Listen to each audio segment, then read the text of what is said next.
Здравейте от мен, Радостина! Добре дошли в моя канал Направено с радост. Най-после дойде времето за коледни приготовления и проекти. В това видео ще ви покажа какво изработих в последната седмица. Исках да направя две специални декорации за Коледа. Специални, защото се опитах да подбирам предмети, които са интересни и тематични, а също така и по-старинни. Вече знаете, че много обичам да оползотворявам консервни кутии и в първата декорация ще използвам една от тях. Първа стъпка, разбира се, боядисване в две ръце боя. Използвам тебеширена боя в цвят слама.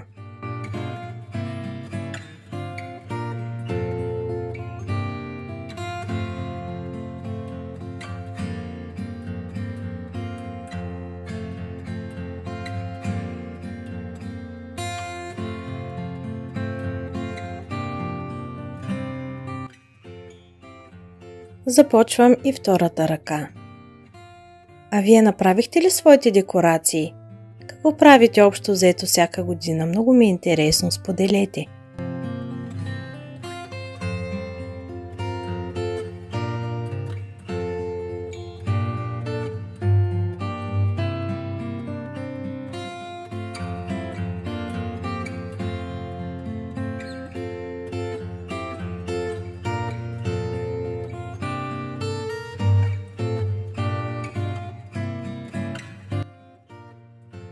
И след като кутията хубаво е изсъхнала от боята, продължавам с украсяването й. Принтирала съм си цветно на този лист 4 тематични картинки на тема готвене. Исках да имат винтидж и старинен вид, защото някои от декорациите и предметите, които ще прибавя, също са старинни. Налагам си една по една всички картинки, за да преценя коя ще пасне най-добре. Спирам се на малката готвачка, защото цветовете, които се съдържат в картинката, ще бъдат най-близки до моя проект. Изрязвам картинката прилежно.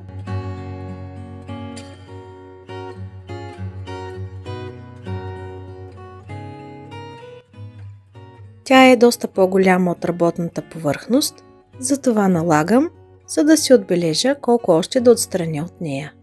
За по-лесно си маркирам с нокът там, където трябва да отрежа. Налагам, за да проверя дали всичко е точно и вече съм готова да залепя изображението.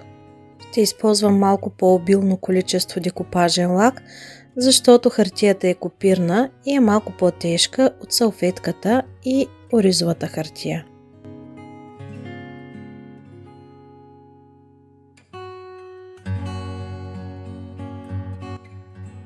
При залепянето си помагам с топче прозрачно фолио.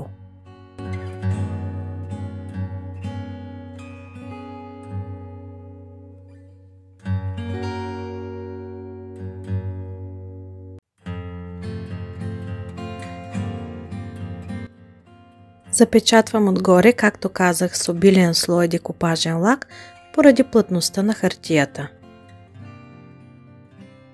Обожавам дървени точилки, независимо дали са големи или малки. Всички са различни, с причудливите си интересни дръжки. За моята декорация ще използвам тази, независимо че няма дръжка отдолу. Ще залепя с горещ силикон тази дървена дръжка от четка, така или иначе цялата точилка ще бъде забодена в декорацията.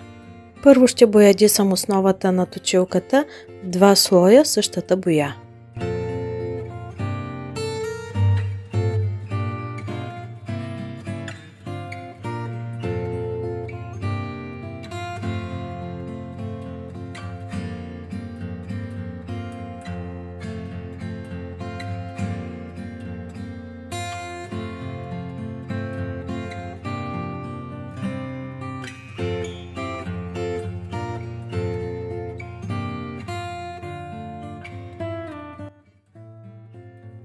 Кутията и точилката вече са изсъхнали и започваме да подбираме необходимите детайли за сглобяване на декорацията. Ще се опитам да използвам същите нюанси на цветовете, които присъстват в картинката. Червеното, което присъства в картинката, Не е наситено червен цвят, а по-скоро керамиден. Затова ще смеся червено и бежево до получаване на необходимия нюанс. Боядисвам дръжката в получения цвят, но внимавам да не изцапам основата, затова не стигам додолу с четката.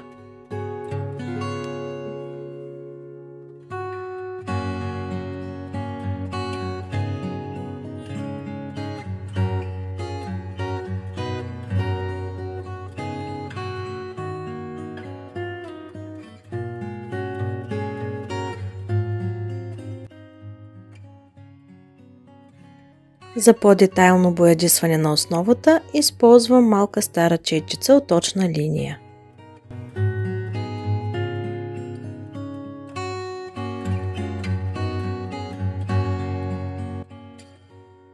Ще напълня обема на кутията с различни излишни материали и картон и отгоре ще използвам този изолационен материал. С него се работи лесно, защото се поддава на пробиване и в него ще забуда различните си предмети.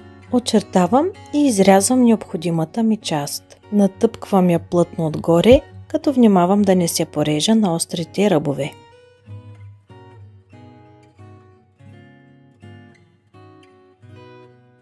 Забодох плътно дръжката и продължавам с другите елементи. Използвам всичко, каквото ми е под ръка. Дори ще взема тези звънчета от фибичката, защото децата така или иначе никога не я сложиха. За сметка на това пък, тази прекрасна старинна лъжичка с сърчица се окича с коледна премяна, че даже и подрънква. Нали тематиката ни е коледно-готварска, затова ще използвам една от тези старинни и прекрасни форми за сладки. Декорацията започва да придобива вид, но сме много далече от края. Силиконовият ми пистолет е включен доста далеч, затова не ви показвам всяко залепяне. Наближаваме края, но ми остават още няколко детайла. Ще боядисам бяло тази отливка от епоксидна смола. А после джинджифиловото човече в средата ще бъде боядисано в кафяво.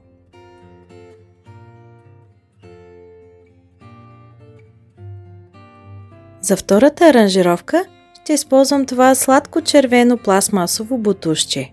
Според мен, така като го гледам, е стара опаковка от бомбони. И тъй като е на доста години, е нормално да е зацапано и захабено. Ще използвам гъба Magic Eraser, за да се опитам да го почистя. Търкам енергично с гъбата, която е леко влажна и има само капка веро върху нея.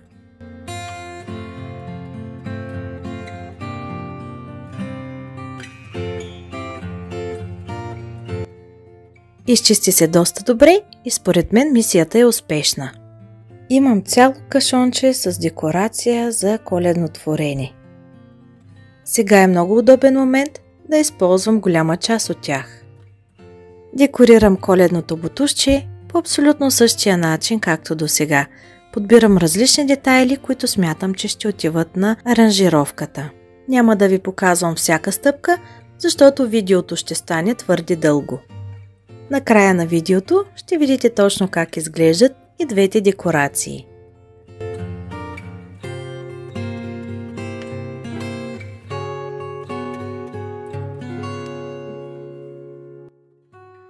Ето как изглежда декорацията с малката готвачка. Тук имаме малка точилка, зеленина, канелени пръчки, симпатичната старинна лъжичка, бомбонено бастунче, формичка за сладки, малки бели коледни звезди и различни дреболии, които да уплътнят добре декорацията.